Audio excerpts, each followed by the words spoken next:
25 de novembro, e se alguén todavía dubida de por que é preciso celebrar este día, Cuando a lo mejor se le pegaba a una mujer en los años 70, 80, había veces que mucha gente decía, bueno, que o arreglen entre eles, son temas deles, nos temas eses non son por metades, que sabe Dios o que faría ela.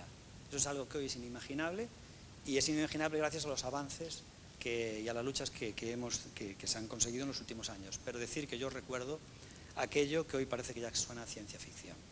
porque o que para algúns é ciencia ficción, para moitas mulleres é a realidade coa que conviven cada día, atemorizadas, ignoradas, ailladas, asasinadas.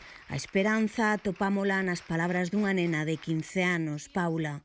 Parece increíble que xa estando avanzados nalgúnas cousas, sigamos tan atrasados noutras que tamén son de máxima importancia.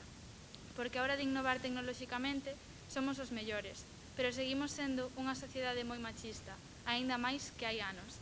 E haberá xente que me dirá, pero que dis? Se agora as mulleres poden traballar tanto como queiran.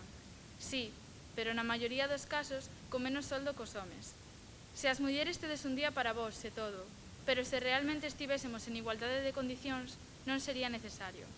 Pero se ata podedes traballar en consellos de administración ou en altos cargos nunha empresa, pero non se valora toda a loita e esforzo que isto levou, para que, ademais, sexa nunha proporción moi inferior á dos homes.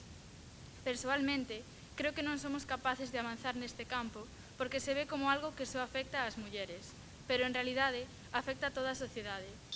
Esta alumna de cuarto da ESO do Colexio Luís Vives foi capaz de chegar ás conclusións da loita feminista. Por iso, creo que hai que dar un cambio radical na sociedade, inculcar máis valores na casa e na escola. Non é tanto vai con cuidado, non vaias soa, aprende a defenderte, non confíes en ninguén, senón que hai que comenzar a educar dende outra perspectiva, respectar a todos, pedir consentimento antes de facer nada, só sí e sí, non golpees, non mates, non fagas dano, porque isto pode parecer unha parvada que todo o mundo sabe, pero se non nos aseguramos de que está ben asentado, non podemos seguir avanzando. Non se pode comezar unha casa polo tellado nin construíla sin unha boa base. Non hai ciencia ficción, hai realidades que non queremos ver.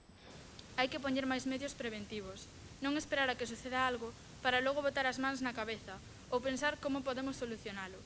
Porque cando algo se rompe, nunca se arranxa por completo, nunca volve ser o mesmo.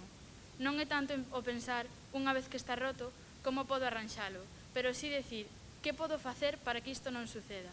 E se iso non funciona, entón aí ter un plan B. O 25N seguirá sendo necesario mentras uns falen de ciencia ficción ou cuestionen a linguaxe inclusiva e outras sigan sendo asasinadas.